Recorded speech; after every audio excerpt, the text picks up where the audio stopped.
Tomorrow, 4 sanctuary city mayors will take the hot seat in Congress to be grilled by the House Oversight Committee. Chair James Comer released a press release that states in part, sanctuary mayors owe the American people an explanation for city policies that jeopardize public safety and violate federal immigration law by releasing dangerous, criminal, illegal aliens back onto the streets. Lawmakers say they want to hold accountable the mayors of Boston, Chicago, Denver, and New York City for refusing to cooperate with federal immigration authorities. Joining us this morning to discuss is former FBI Special Agent in Charge and head of the Chicago Police Department, Jody Weiss. Good morning to you, Jody. Always good to see you, sir.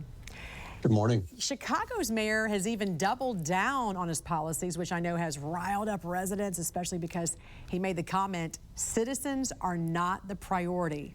As the former Chicago police superintendent, what's your thoughts on this? You know, that's astounding, Jan. I mean, back when I was superintendent, yes, Chicago was a sanctuary city, but we didn't have the influx of illegal migrants coming across the border into Chicago. So I'm astounded that these mayors refuse to cooperate with ICE. My experience, most time these criminals are preying on individuals from their same type of communities, the Black and Hispanic communities. So it just begs the question, mayors, why do you not want these individuals out of your city and out of the country? But Jan, the attitudes of these mayors have to change. You go back to March 1st. You have the mayor of Boston, who was simply offering her condolences to the family of an individual who was trying to stab people. I was horrified to hear that. The off-duty cop, thank God, intervened and he stopped this potential multiple stabbing event. But the mayor's first words were comfort to this offender's family. The illegal migrant's family, not to the victim's family, the illegal migrant's family. Right.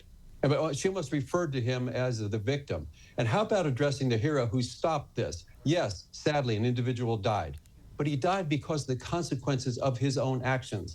So these mayors have got to get on board. Yeah. Yeah. And in the meantime, I want to talk to you about FBI Director Kash Patel. He is fulfilling, his laundry list of sweeping promises in his first full week in charge of the agency, trying to get rid of agents and officials who are not on board with the new administration's vision and agenda. Headlines the media outlets really tried to take advantage of was when Patel mentioned he wanted to change the physical fitness standards of the FBI and even suggested some MMA training, which you thought was a great idea. You know, I actually do like it. I probably wouldn't have made it part of my first call to the field offices, but I like the idea. Back decades ago when I was at Quantico, we learned arrest techniques and we learned defensive tactics, but that was kind of a one and done.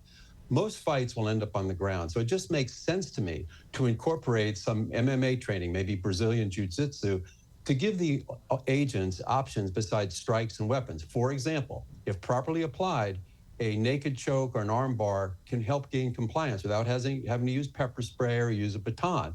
And I think more importantly, this type of training can boost the confidence and the safety for the agents. And like Yogi Berra said, baseball, 90% mental, 50% physical. I think that applies in all sports. Yeah. So, yeah, I know the chokeholds have gotten bad press, and they've been banned by a lot of departments, but as someone who's been sprayed with pepper spray and has been choked out, if you give me the option of those two, I'll take being choked out anytime. It's far less painful. But one key point, you can't introduce this at Quantico and be done with it. It's got to be part of the ongoing training for the agents, much like firearms, and it's got to be incorporated throughout their career. But I like the idea, gets people in better shape. You can survive a critical incident if you're in better shape. So let's see how it works out. Former FBI Special Agent in Charge and head of the Chicago Police Department, Jody Weiss. Great to see you, sir. Have a great week.